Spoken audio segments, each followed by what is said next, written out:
When I was a young boy, I wasn't very athletic. I wasn't the kind of kid who'd be selected for team sports like basketball. So while my school friends were learning teamwork through sports, I was often on the sidelines alone. Because I couldn't get into any of the teams, I turned to the thing that I did best: writing, painting, creating art. At least I could do that without having to be part of a group. I could do a great job all alone. But then I got into the university and I got involved in theater. And in that community of artists, I learned what it meant to work as a team. We all had to work together to bring life to a play, all under the leadership of the artistic director.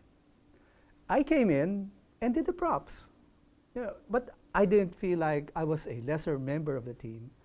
I had to do a great job because what I did mattered to the whole group. And everyone from the actors to the stage designer to the technical people, the stage manager, even the bit players, we all had to do our best to make sure people who watch the play would have a great experience. I realized that there's work that can be done alone, like writing. I realized also that sometimes there's work that could be very difficult to do as a group. I remember in college we'd have group work assigned by the instructor that really, actually, could be best done by just one person. There are times when, the saying that too many cooks spoil the broth, it's true. There's work that becomes much more complicated when too many people get involved. The combined contribution of the people involved sometimes have result that is less than the sum of individual contributions. In cases like these, people involved get frustrated and are left without a sense of significant accomplishment. But then, there's work that's way too big for one person, and it needs several people working together to accomplish the task. And there are cases when people working together really have to lose themselves into the work, not worrying about who would get the credit, because it didn't matter. There are cases when the stakes are high, and everyone needs to pull together to ensure accomplishment of the greater whole. That's what we did in the theater. That's what happens in championship sports teams. That's what happens in a product development team of a market success. That's what's needed during crisis situations. That's what's needed during disaster response and recovery.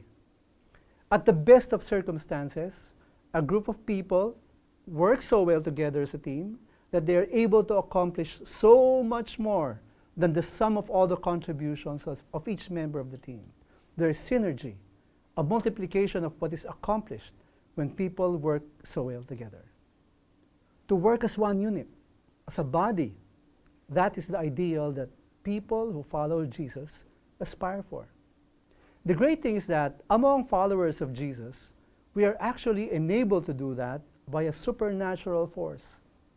The Apostle Paul said in his letter to the Corinthians, "For just as the body is one and has many members, and all the members of the body, though many, are one body, so it is with Christ.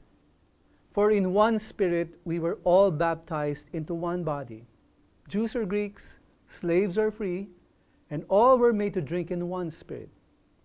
For the body does not consist of one member, but of many."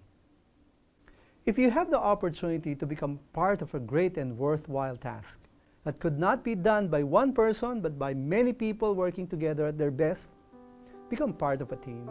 Don't hesitate to join it. The experience of becoming part of something bigger than yourself is worth it.